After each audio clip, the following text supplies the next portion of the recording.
Oh.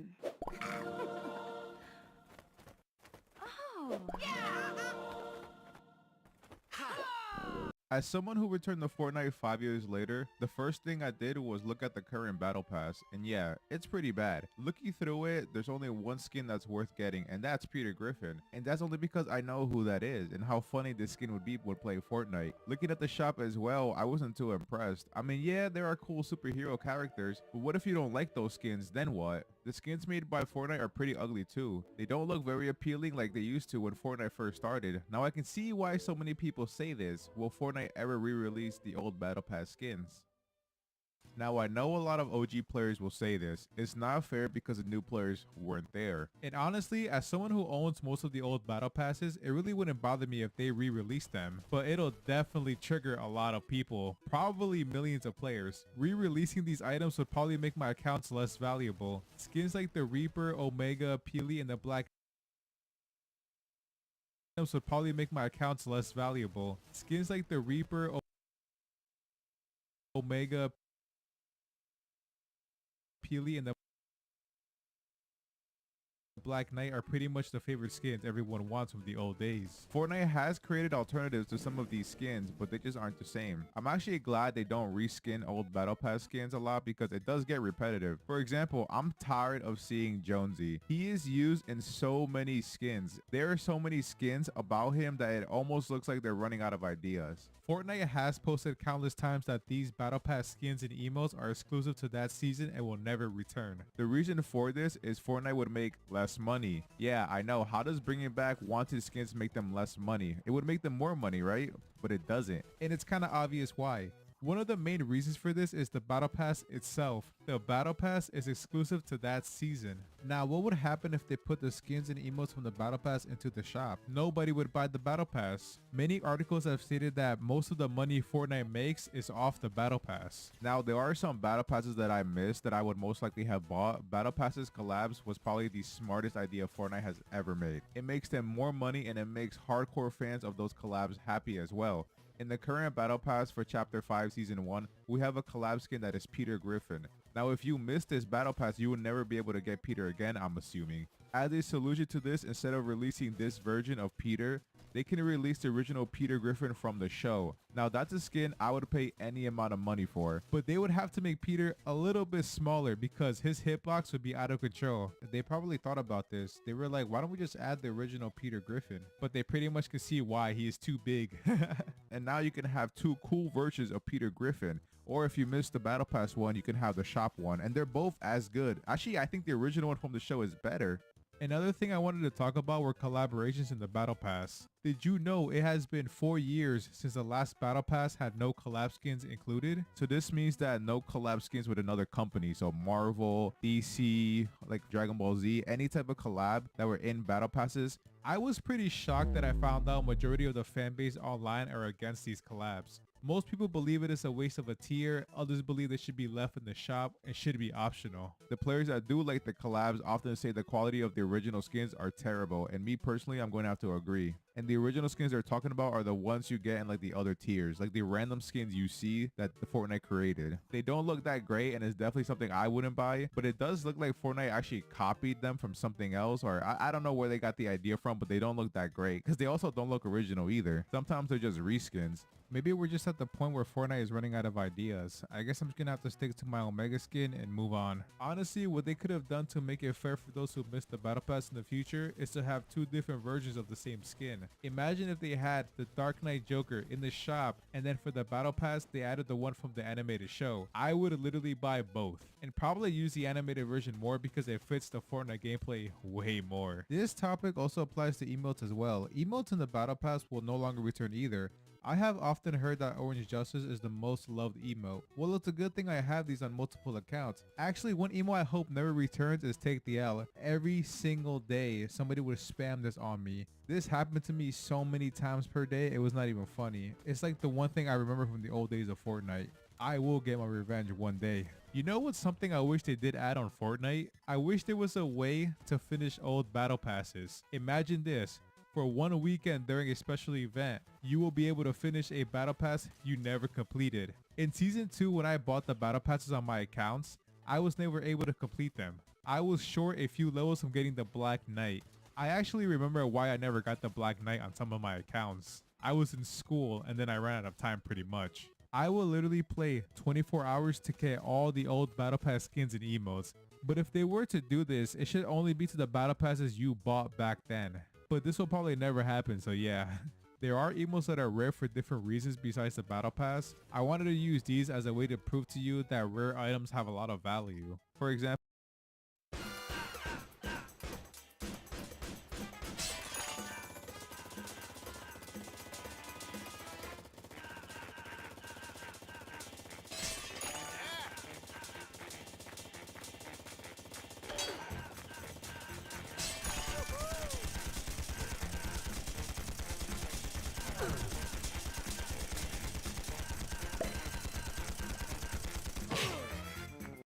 gentlemen, finally, after 46 incredibly long days, Epic Games finally dropped the second update of Fortnite Chapter 5. Not only did this give everybody 3 free jam tracks for the festival mode, but also brought in some major map changes, multiple brand new items, even including a new mythic for Peter Griffin. But first, if you don't hit the thumbs up button on this video, in exactly 111 days, whenever you log on to Fortnite, this will happen. No!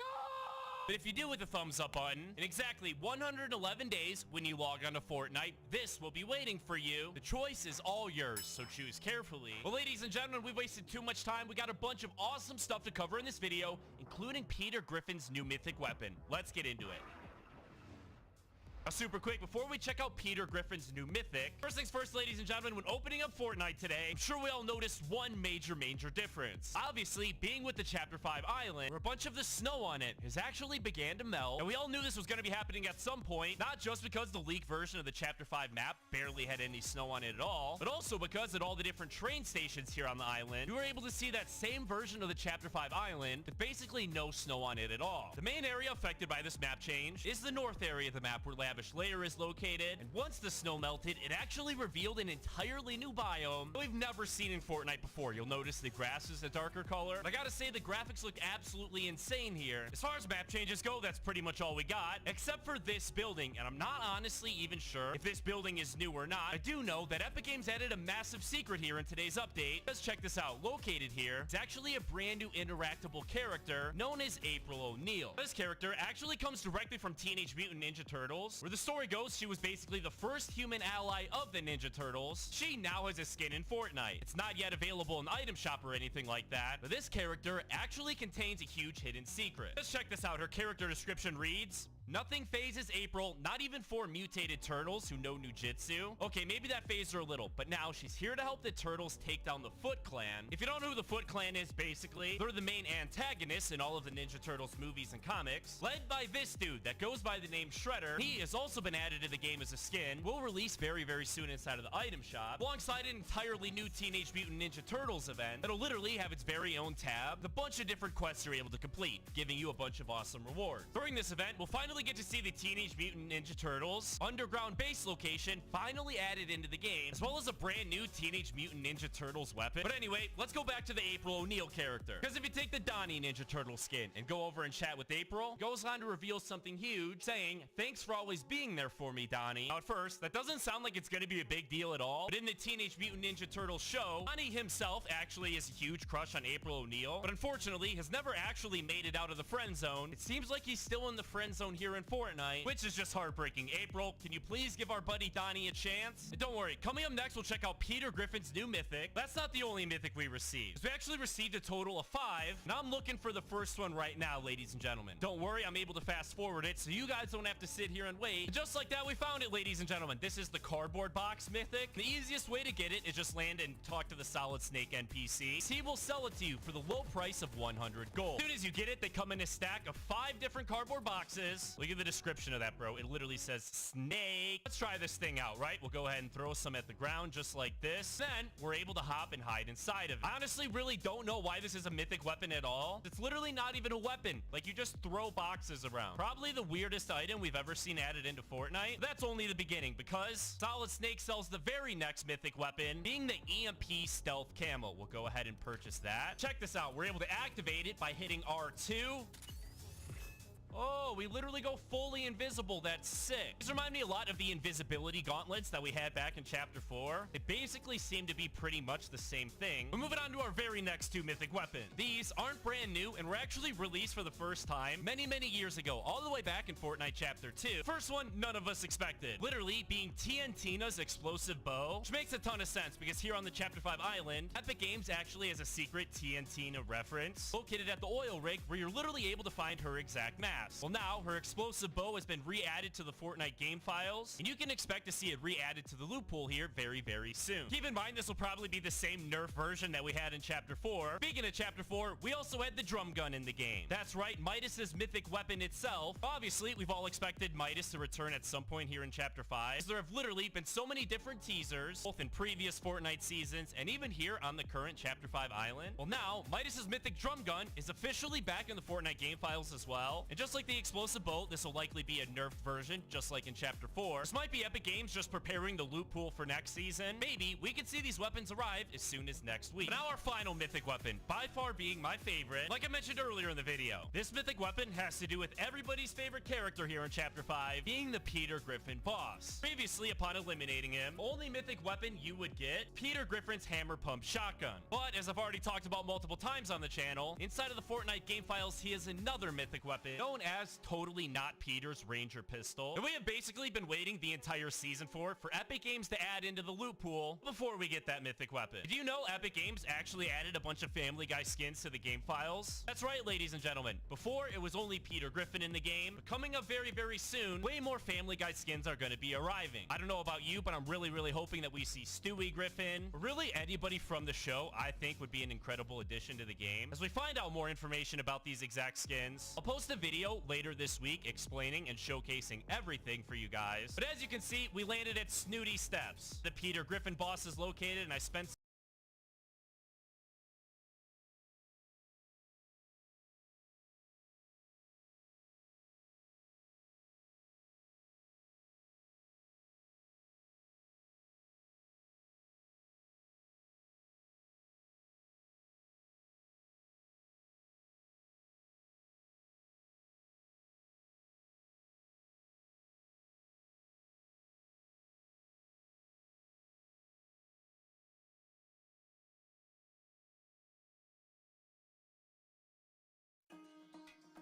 Grammarly's top 3 tips on starting an essay.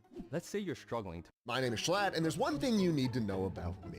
I'm rich, and when someone flexes on me, it's in my blood to flex back. Which means that when I was in Japan with my buddy Ludwig, and he took me to his $2,000 a night hotel in the heart of Tokyo for his YouTube short, I knew what I had to do. I had to book a $4,000 a night hotel in the heart of Kyoto. So without any further ado, let me show you.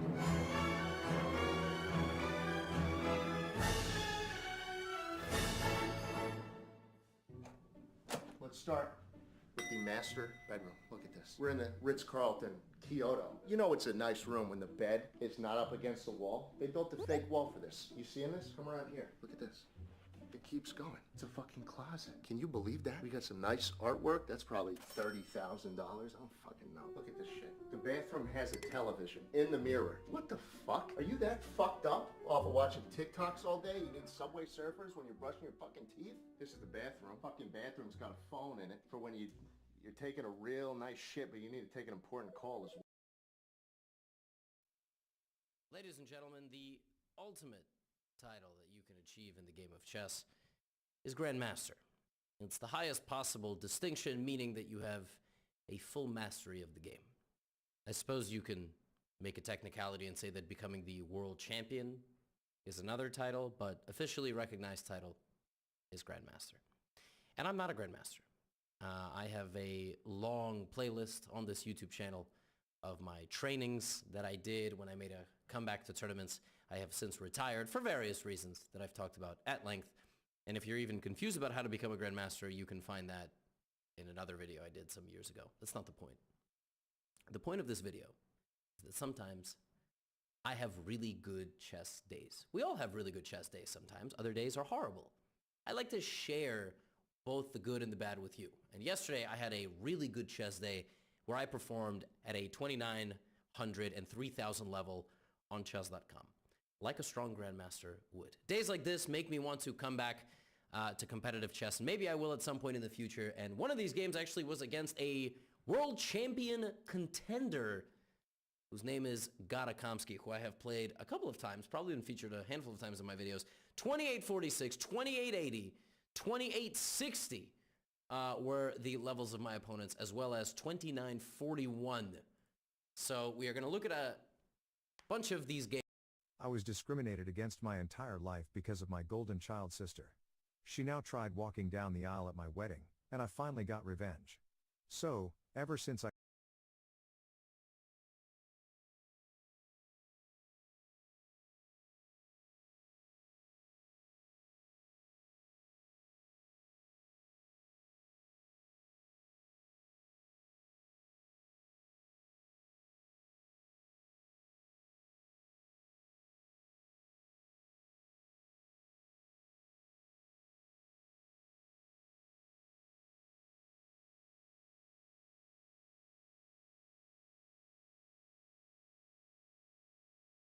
Their platform, Intercom's platform, the complete customer service platform.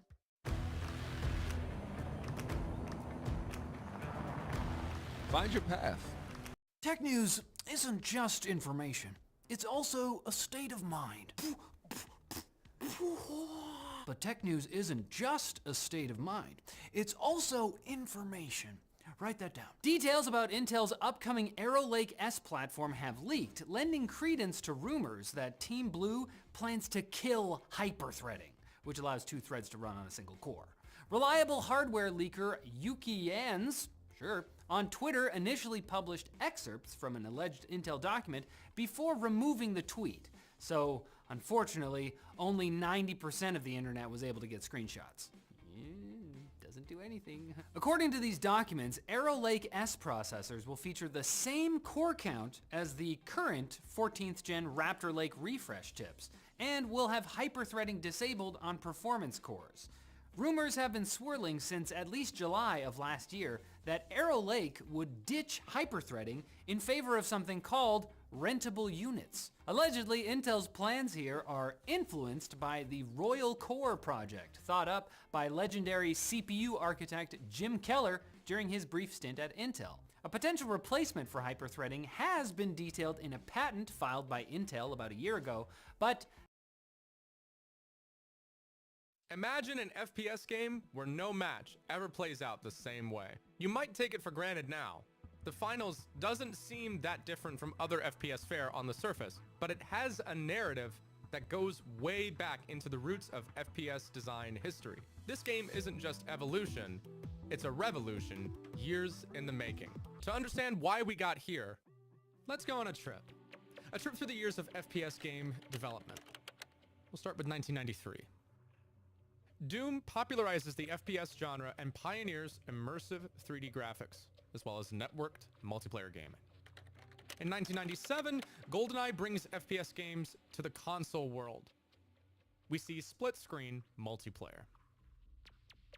Half-Life in 1998 introduces a story-based approach to FPS games, further popularizing the genre. And then a mod of Half-Life releases 2 years later, with an emphasis on accuracy and a high penalty for mistakes, creating a strategic and team-oriented multiplayer game. 7 years later, Call of Duty 4 Modern Warfare releases with huge emphasis on cinematic presentation, fast-paced gameplay, and a deep and rich multiplayer environment. But how much could we push the boundaries of what this multiplayer environment was capable of?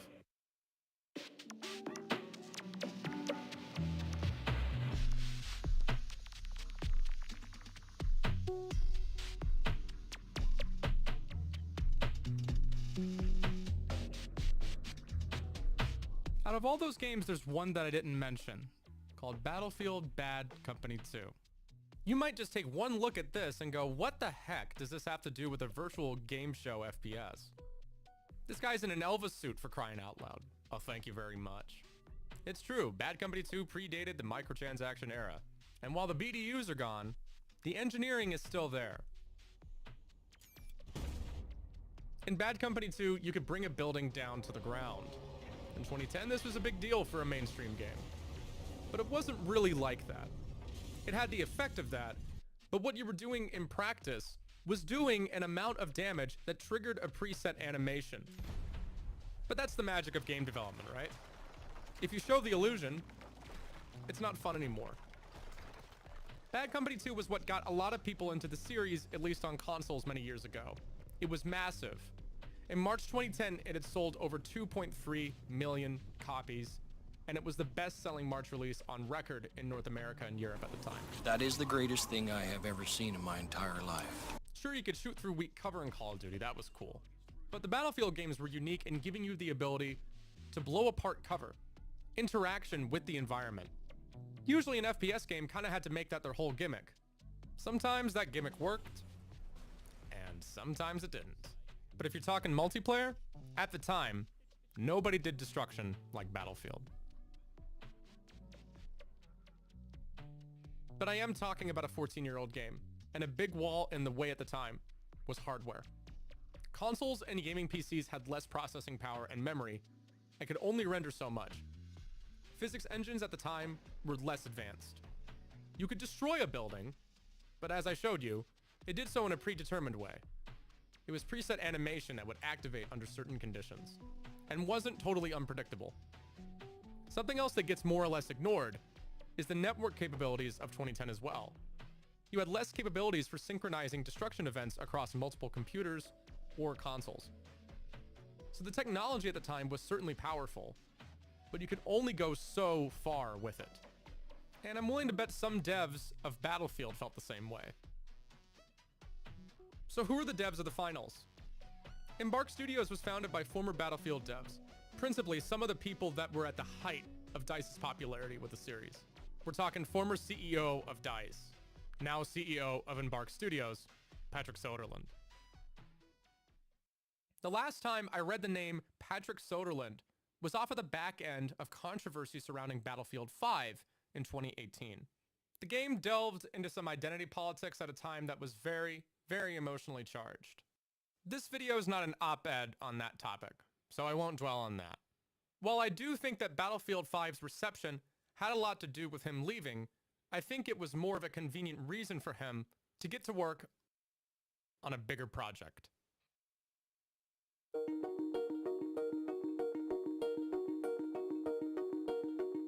The game takes place in a virtual game show, and as such gets to have a wide and varied pool when it comes to its cosmetic and artistic environment. A blank canvas, if you will. It features Las Vegas as a map. It features Monaco as a map, to name a few. You can be a raven-winged, death-dealing dancer, a savvy punk in a kitsune mask, a rough-and-tumble soldier, or an urban ninja. You can be anything you want and fight in exotic, lavish locations for an audience. Who cares? The devs care. The places that we pick, it could be maybe a place that you've seen, maybe it's a place that you heard of, maybe it's a place that you really want to go to, maybe it's a place that you want to visit, and by either even like playing our games, it could be like you get super excited, like, oh, I've heard about this place, I've seen this place, I've always wanted to go to this place. You know, also what Timida say, also being able to tell a story about this place. This is the visual, and what you look at doesn't seem that crazy. But just look under the hood. The game runs server side, not client side. We said, what if we just put all of the destruction on the server? We don't let the clients mispredict anything. We don't run physics on the clients at all. So we push all of the, the dynamism bits over to the server, and we just send out the network data so that the clients get the correct transforms for the moving platforms, the debris piles, etc. By calculating data on the game server rather than your computer, it ensures everyone is running on the same game state. What you see is what your opponent sees. We try and minimize the amount of prediction that we have as much as possible so that we can stay true to, what the server is saying, because the server down the line is the truth of what's happening in the game. It makes it more difficult for players to manipulate game data and cheat as well. And perhaps the underbelly that connects all of this together is reducing computational load, which, when we circle back to the game's complex systems, like destruction, we get a very, very ambitious project. The proposal of running movement on the server is scary to a game dev. And I guess that's, that's why we work here. We do scary stuff, and we try to just make the scary stuff not scary anymore. The Finals uses Unreal Engine 5, and with it, a very, very powerful tool called Nanite. Nanite is geometry tech that allows developers to create incredibly detailed objects and environments without a ton of performance load. The technology works like this. It can scale destruction anywhere between big chunks or small, fine, dusted particles, finer than a pixel. It's called micro-polygon geometry. There are over 1 billion triangles of source geometry in each frame that Nanite crunches down losslessly to around 20 million drawn triangles. This isn't noise. These are the triangles, each a different color. Most are so small that they look like noise. Nanite achieves detail down to the pixel, which means triangles are often the size of pixels. It results in realistic debris, finer fragmentation, and more intricate, detailed damage models. Because this is streamed and scaled based on the camera, artists don't need to make multiple level of detail copies of the same thing. Nanite has the ability to import high-quality assets without downscaling as well, making the workflow for the devs considerably more efficient. It means freedom of choice in terms of the assets that you can use. Now you don't have to worry about generating normal maps or low-resolution proxies. You can load in full movie quality assets straight into the engine and be able to use them in your game. This technological leap propels the Finals into a competitive edge, distinguishing it in a crowded FPS marketplace, and showing what's possible with the tech. It's hard to say what the original Bad Company 2 team would have done with this kind of technology, but the possibilities therein probably weren't even considered. Although, the principles remain the same: blow up cover and create new paths. Now the execution has evolved. Finer detail in the destruction, combined with the advancement of processing power and real-time calculations, together with advanced movement systems, the Finals offers a breadth of variation and unique skill expression. The impact of the Finals isn't just in the spectacle of its destruction or the depth of its gameplay. It's about setting a standard for what's possible in interactive environments. This isn't just evolution, it's transformation, where each match writes its own narrative and each player is a sculptor of a virtual world.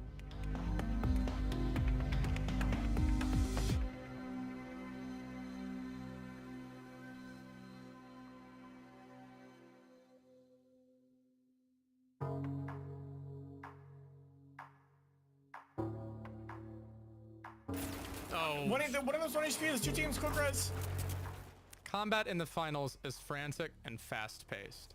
Ooh, I'm lit. Dead. Nice. For the goats. But thankfully, there's a lot of options for you.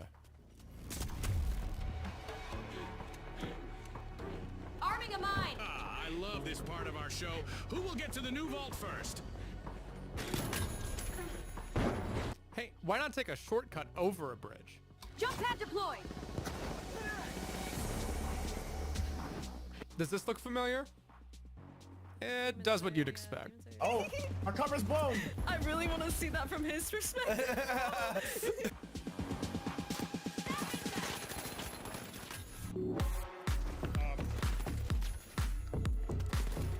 So low. I wiped them. Explosive mine placed!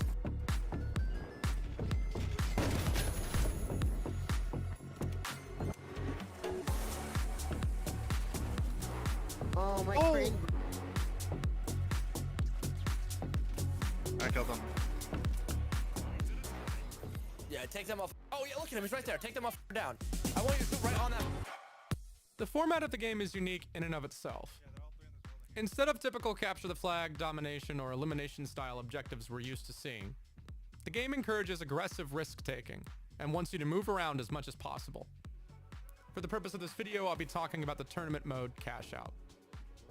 There's crates with cash all over the map. Your job is to get the money and put it in the box. Protect the box while it cashes out, and make sure the opponent doesn't steal it.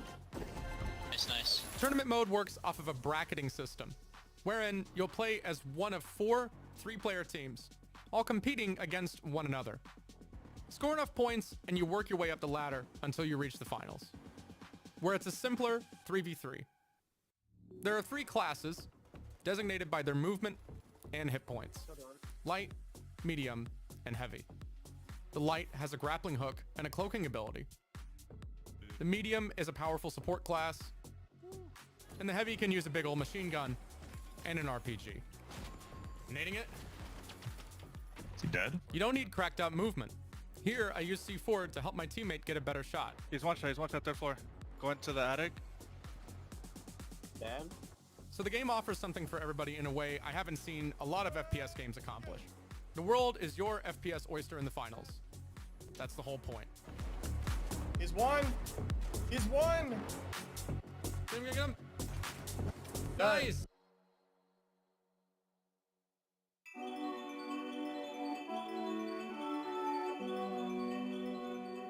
The game uses AI voice acting. There's been backlash. And the reason that we go this route is that AI text-to-speech is finally extremely powerful. It gets us far enough in terms of quality and allows us to be extremely reactive to new ideas. For instance, if a game designer comes up with a new idea for a game mode, we can have voiceover representing that in just a matter of hours instead of months. We don't have to do temp recordings that needs replacing.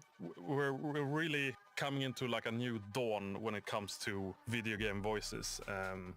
And if it sounds a bit off, it still blends kind of well with the fantasy of the virtual game show aesthetically. This is a fast-paced, free-to-play, multiplayer shooter.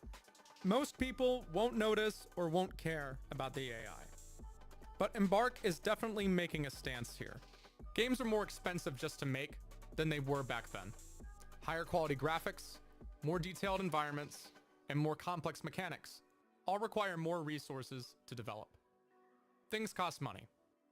Embark Studios insists the process was necessary to get the project done, with what they called a modest studio in numbers. You probably need to be a tech nerd or obsessed to truly get a proper picture in your head of how much Embark's budget was taken up working on the technology of the finals. What we see is a product that's taken a decent amount of time to make from start to finish. Development footage goes as far back as 2020. Nobody's a mind reader. Nobody can sneak into Embark's office, look at the balance sheet, and really see, as a matter of fact, oh yeah, they used the rest of their budget on AI voice acting. They couldn't have done the project without it. All people can do is take them at their word. But if you wanted to lie, you could definitely do it here. If the game does well, other studios aren't just gonna look at the mechanical design and see what they've done.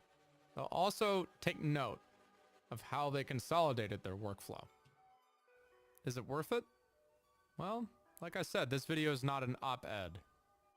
But if a business person tells you they're trying to save time, remember that old saying, time is money.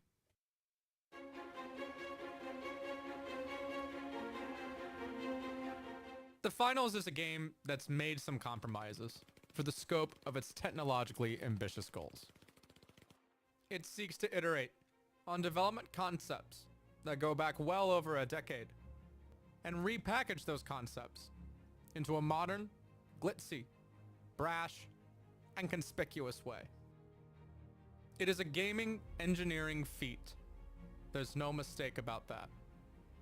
Many studios in the game right now wish they had the experience, the manpower, and the resources that Embark has.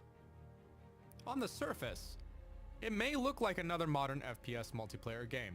It has an everything goes kind of art style. It has some original ideas, for sure, but it also carries over a lot of old ones. It's decidedly competitive, and it sells the power fantasy of being the best among the rest.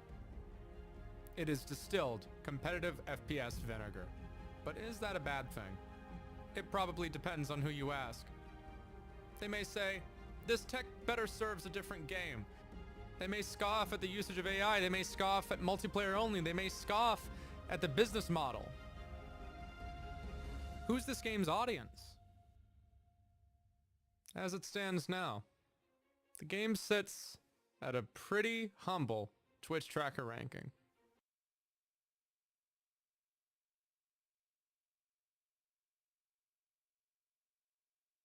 With a strong showing of 37K on average, drop down to 8K within a month. This still puts it in company with Rocket League, a game with a massive amount of staying power. And I'd be lying if I said the finals shared a ton of similarity with its roots. This game is made for a different audience that's here to stay, whether people like it or not. This is a tough industry to make it in, and you gotta make a lot of calls just right.